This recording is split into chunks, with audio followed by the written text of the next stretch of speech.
Disclaimer. This video is just made for an educational purpose. All right, beautiful, awesome people. कैसे हो आप लोग? I hope कि आप सब बढ़िया होंगे, अपने अपने घरों में सेफ होंगे, सिक्योर भी होंगे।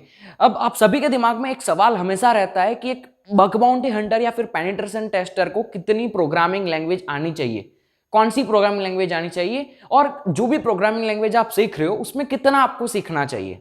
ये आप सभी के दिमाग में सवाल रहता है जब आप इस फील्ड के अंदर स्टार्ट करते हो। आज मैं आप लोगों के साथ इस वीडियो के अंदर एक जर्नी शेयर करने वाला हूं कि कैसे मैंने एक रिमोट कोड इंजेक्शन या फिर कह लो remote code execution vulnerability find करी थी, और इसको फाइंड करने में कैसे प्रोग्रामिंग लैंग्वेज ने मेरी मदद करी। और उस वीडियो के एंड में जाकर मैं आपको बताऊंगा कि आप लोगों को प्रोग्रामिंग लैंग्वेज कौन सी कितनी सीखनी चाहिए। ये आज आपका ये जो क्वेश्चन का डाउट है ना, उसको खत्म कर देते हैं इस वीडियो के अंदर। इस वीडियो में मैं आपको मेरी जर्नी बताऊंगा एक बग को फाइंड करने की, और ये सारी चीजों के बारे में डिस्कस करेंगे। आज की इस वीडियो को एंड तक देखते रहना। वीडियो को स्टार्ट करते हैं बिना किसी देरी के। Welcome to spin that, this is सैवेजील, और ये वीडियो है programming language for bug bounty hunter के बारे में। So without further ado, let's exploit.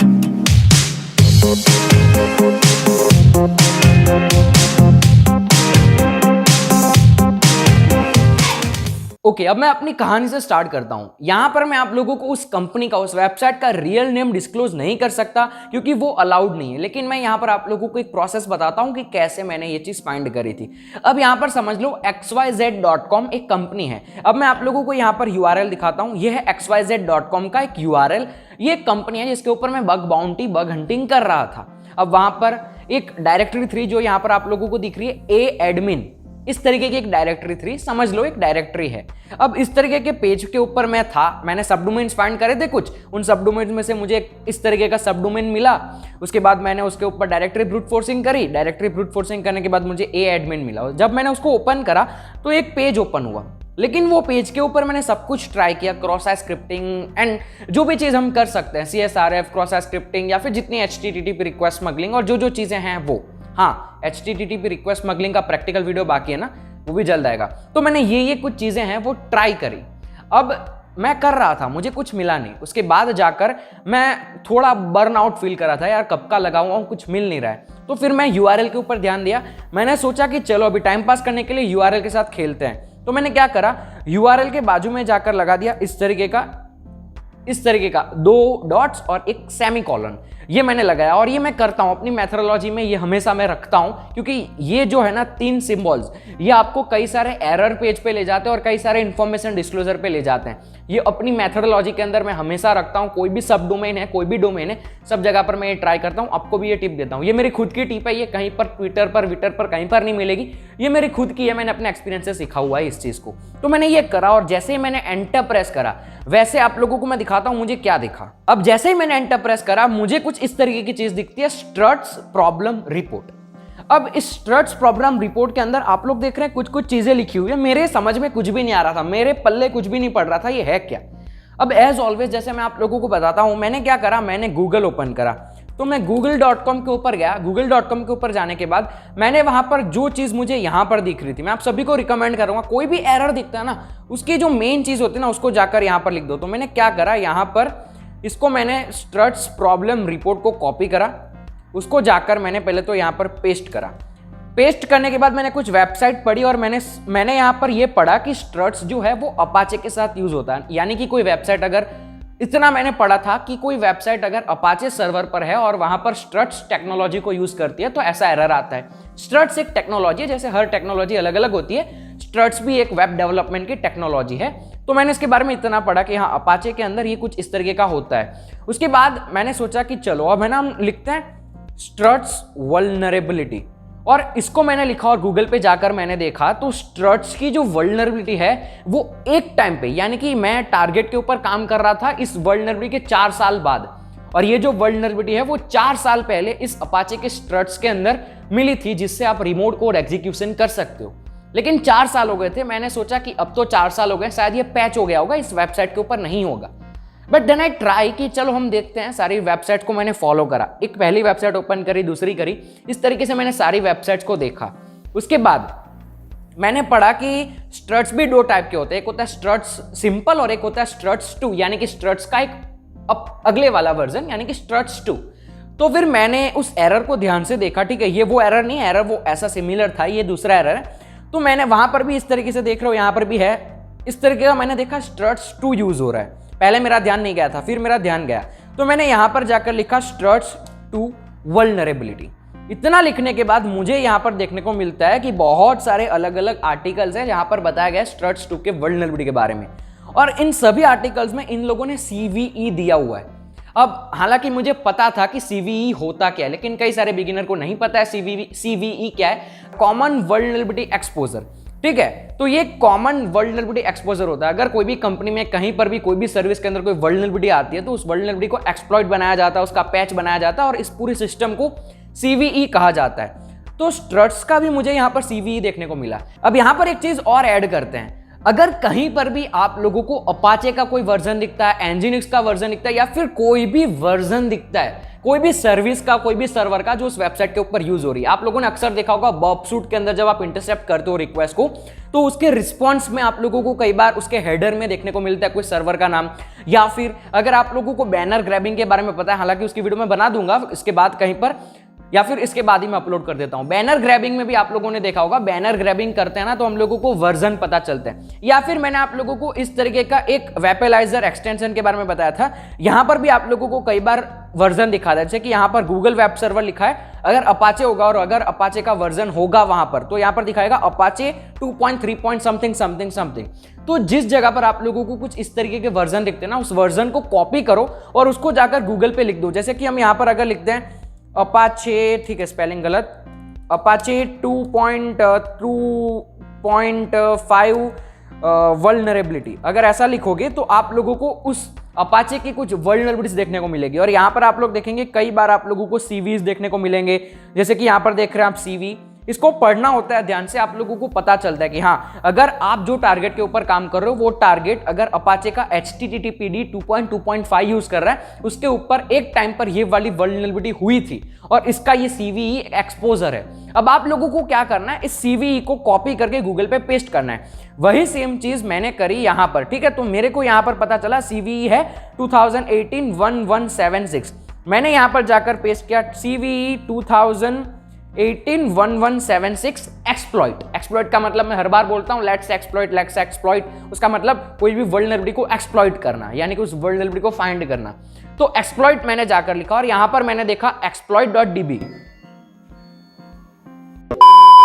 तो जैसे ही मैंने exploit.db को ओपन करा, मैंने यहां पर देखा इस चीज का एक्सप्लॉइट दिया हुआ है। अब यहां पर प्रोग्रामिंग लैंग्वेज की सारी चीजें यूज करी थी। ठीक है, यहां पर सब कुछ लिखा हुआ था, पाइथन है, ये पाइथन प्रोग्रामिंग लैंग्वेज का यहां पर कोड लिखा हुआ था। अब भैया मेरे पास अब दो चीज थी हाथ में, एक थी struts2, वहां पर ये वल्नरेबिलिटी है, मेरे को पता चल गया रिसर्च कर से, गूगल पे रिसर्च करा तो मुझे पता चल गया हाँ ये जो वल्नरेबिलिटी है जो गूगल पे मैं रिसर्च कर रहा हूं, वो जो वेबसाइट के ऊपर मैं काम कर रहा हूं वहां पर वल्नरेबिलिटी है। दूसरी चीज मेरे हाथों में ये थी कि मेरे पास ये एक्सप्लॉइट भी रेडी था, यानी कि मेरे को वल्नरेबिलिटी के बारे में भी पता है, एक्सप्लॉइट भी पता है, सब कुछ है, बस उसको एक्सप्लॉइट करना है। अगर एक्सप्लॉइट हो गया सक्सेसफुली तो मैं अगर रिमोट कोड एग्जीक्यूशन सक्सेसफुली कर दूंगा और फिर उसको मैं रिपोर्ट करूंगा, रिमोट कोड एग्जीक्यूशन की तो बहुत तगड़ी बाउंटी मिलती है। अब मेरे पास सब कुछ था, लेकिन उस टाइम पर मेरे पास प्रोग्रामिंग का इतना नॉलेज नहीं था। अब मेरे को ये कोड समझ में नहीं आया और उस टाइम पर मैं थोड़े से बिगिनिंग फेज में था। उसके बाद मैंने यहां पर देखा कि इस कोड को मैं कैसे समझूंगा, तो फिर मैंने प्रोग्रामिंग लैंग्वेज को सीखना स्टार्ट करा।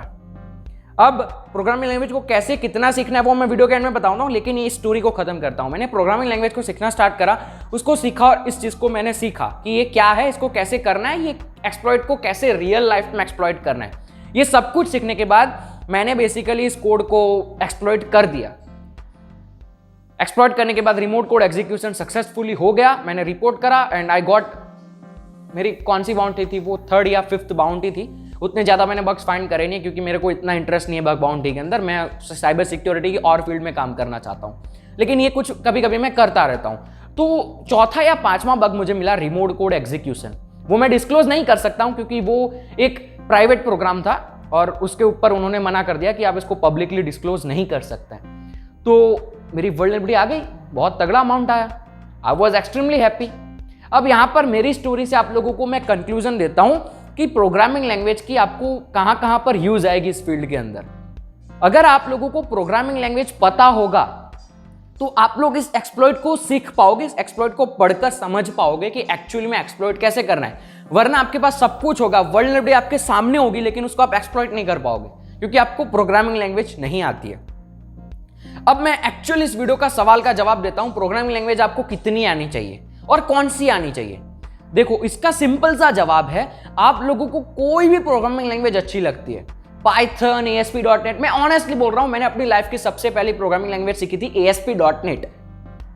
तो ऐसा जरूरी नहीं है कि एज अ हैकर आप लोगों को पाइथन आनी चाहिए, लेकिन आजकल पाइथन थोड़ा ज्यादा इंपॉर्टेंट हो गया क्योंकि आप इसकी मदद से काफी कुछ कर सकते हो, अपने खुद के एक्सप्लॉइट बना सकते हो, अपने खुद की ऑटोमेशन बना सकते हो, स्क्रिप्ट लिख सकते हो, और सब कुछ ऑलमोस्ट लिनक्स के ऊपर पाइथन से हो जाता है। सारे टूल्स ऑलमोस्ट पाइथन के ऊपर काम करते हैं, तो आप पाइथन सीख सकते हो। लेकिन मेरे अपने टाइम के ऊपर ASP.NET को सीखना स्टार्ट करा। ASP.NET को मैंने कहां तक सीखा, कितना सीखा? मैंने ASP.NET को उतना सीखा कि मैं ASP.NET के कोड को समझ पाऊं कि क्या कोड क्या करना चाहता है। मैंने क्या करा, थोड़ा बहुत ASP.NET के ट्यूटोरियल्स देखे YouTube के ऊपर। पता नहीं, मैंने एक या दो दिन पूरा बैठकर लगातार, टोटल मैं बोल सकता हूं ना, टोटल 15 to 16 आवर्स मैंने ASP.NET को सीखना स्टार्ट करा और सीख लिया सक्सेसफुली। एक सिंपल प्रोग्राम बनाया मैंने और उस प्रोग्राम को बना दिया, कंप्लीटली सक्सेसफुली इस प्रोग्राम को बिल्ड कर दिया, जहां पर मैंने SQL डेटाबेस को भी कनेक्ट करा और लॉगिन को भी बनाया, लॉगिन ऑथेंटिकेशन वगैरह वगैरह, सारे जो अलग अलग क्या कहते हैं उसको, सारे जो अलग अलग मॉड्यूल्स होते हैं उसको भी इंप्लीमेंट करा और वो सब करके एक प्रोग्राम बना दिया। तो आपको भी मैं यही रिकमेंड करूंगा, कोई भी एक प्रोग्रामिंग लैंग्वेज उठा लो, 2 या 3 दिन का काम है। 2 या 3 दिन में, अगर आप लोग IT फील्ड से होंगे तो 2-3 दिन में आपको प्रोग्रामिंग लैंग्वेज समझ में आ जाएगी। लेकिन अगर आपको कुछ भी नहीं आता IT फील्ड का, तो आपको 1 महीना देना पड़ेगा इसको, क्योंकि आपको बेसिक से सीखना होता है। मुझे पता था लूप, इफ एल्स, व्हाइल, ये सब क्या होता है। तो मैंने 1 या 2 दिन में ASP.NET सीखी। तो मैं आपको यही रिकमेंड करूंगा, कोई भी एक प्रोग्रामिंग लैंग्वेज को पकड़ लो। मैं अभी आपको रिकमेंड करता हूं पाइथन को पकड़ लो, 1 या 2 दिन दो। उसको देने के बाद आप लोग पाइथन का खुद का एक प्रोग्राम बना लो, छोटा सा, अच्छा सा। ऐसा नहीं है कि बड़ा प्रोग्राम बनाना है, छोटा सा बना लो। कैलकुलेटर भी बना लोगे तो भी चलेगा, लेकिन वो छोटा मोटा कैलकुलेटर नहीं, कुछ एडवांस तरीके अपनाकर एक कैलकुलेटर बना लो, एक गेम बना लो या कुछ भी बना लो, हो जाएगा। गूगल को रेफरेंस लेना, गूगल पे ट्यूटोरियल्स मिलते हैं। इतना कर लो। इतना करने के बाद आप लोगों को पता चल जाएगा कि हाँ, प्रोग्रामिंग लैंग्वेज, अगर आप लोगों को इस तरीके का कोई एक्सप्लॉइट दिखता है तो उस एक्सप्लॉइट को समझ पाओगे आप लोग। तो हैकर को, भगवाउंटी हंटर को, पेनिट्रेशन टेस्टर को अपनी लाइफ में प्रोग्रामिंग लैंग्वेज 40% भी आएगी तो भी चलेगा। आज ही मैं किसी सब्सक्राइबर के साथ बात कर रहा था इस टॉपिक पे, आपको अगर 40% प्रोग्रामिंग लैंग्वेज आती ना तो भी चलेगा।